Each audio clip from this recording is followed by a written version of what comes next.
We're here at City Hall in Pocomoke, Maryland to get comment from the mayor on recent allegations by the ACLU that the city council met in secret in order to fire Chief Kelvin Sewell. Pocomoke Mayor Bruce Morrison has not returned our calls since the ACLU filed an Open Meetings Act complaint. Our reporting uncovered 2 secret council meetings held in June when they fired the town's first black police chief, Kelvin Sewell. Meetings held behind closed doors and without public notice that have elicited few comments for city officials until now, but continued to stoke controversy in this small Eastern Shore town that has been torn apart by the dismissal of Sewell for reasons still unknown. We have not really gotten an answer to this one question. Was Chief Sewell incompetent in some way? Why was he fired? Shortly after we arrived, we returned away empty-handed until newly appointed city manager Ernie Crowfoot followed us out of City Hall and agreed to talk. Well, I'm Ernie Crowfoot. I'm the interim city manager. First, he reaffirmed that city officials could not discuss Sewell's termination. You know, under state law, we can't tell anybody that. If somebody says, well, why did you demote so-and-so, or how come you took this guy who was doing a great job, you moved him over there, why did you fire someone? We're just not allowed. Then he told us the council could meet in secret, and that the council did not have to notify the public of when they met or what they were meeting about. The council never gave any notice or anything. From your perspective as an expert on that, was that done properly? My perspective on that is that deciding about an employee is an administrative matter. How it comes up a lot of times, though, is you only get bodies together typically in the regular meeting, so there's exceptions for that. So if you want to go into a closed session to discuss a personnel matter, you can. Firing or disciplining or promoting an individual isn't a matter of any of those things. It's a matter that a boss does with respect to staff, as opposed to things that the public can have input in. Okay. And to me, that's a major qualitative difference. But that raises a good question, because you are the person who's supposed to be doing all that, the city manager. So why were they doing that? Look, I've got something going on inside. Now, it's an argument bolstered by this letter obtained by the Real News Network from Pocomoke Attorney William Hudson to the Maryland Attorney General's office in response to the open meetings complaint filed by the ACLU. In it, Hudson argues the city council can hold emergency meetings without notifying the public. Hudson also says the media was not barred from this meeting in July, even though the Real News videotaped this officer ordering us to shut off our cameras. But most importantly, he told the Attorney General the reason for the secret meetings is secret and could not be revealed to the Attorney General's office, partly because he says the city's actions are subject of a current EEOC investigation. Sewell's attorney alleged he was let go because he refused to fire 2 black officers who had filed EEOC complaints against Worcester County Criminal Enforcement Team, one of which has since been sustained.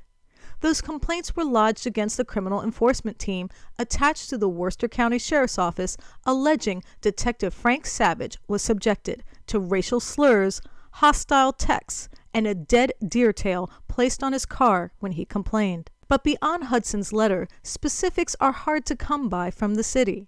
For example, the so-called anonymous phone call made by Sewell that was the focus of the first secret meeting to discuss his termination may not have been anonymous.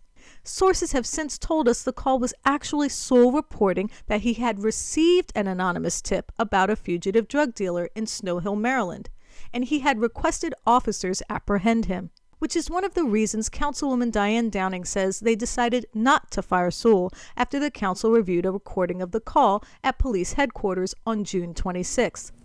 So I said, well, let's get to the tape. You said, Chief Sewell, do you have a tape from the March raid so we can hear what you said? And so the lady finally got the tape pulled up. We all go into that little room, I don't know what you call it, but we all get in there. She plays the tape.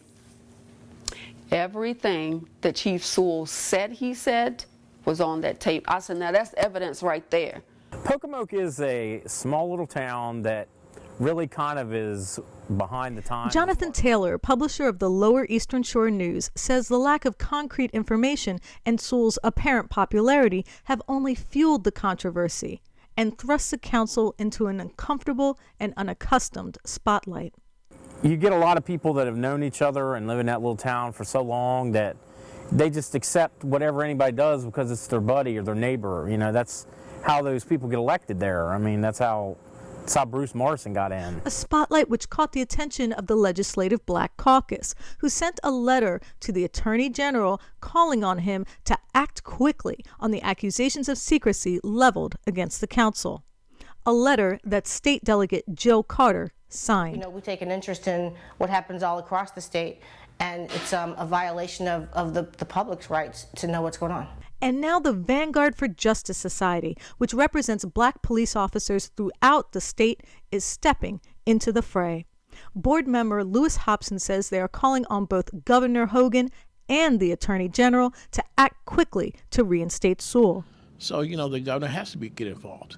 And, you know, we're upset behind the fact that the action by our government hasn't taken place yet. I'm extremely upset behind it. And I think that all good people should be upset behind this. You know, but what's lost in this equation, to me, is the citizens. They have a right to have free and crime-free and non-corrupt government. Meanwhile, back in Pocomoke, residents continue to voice their support for Sewell. He was more in touch with the community, though. He was. I can say that. Yeah.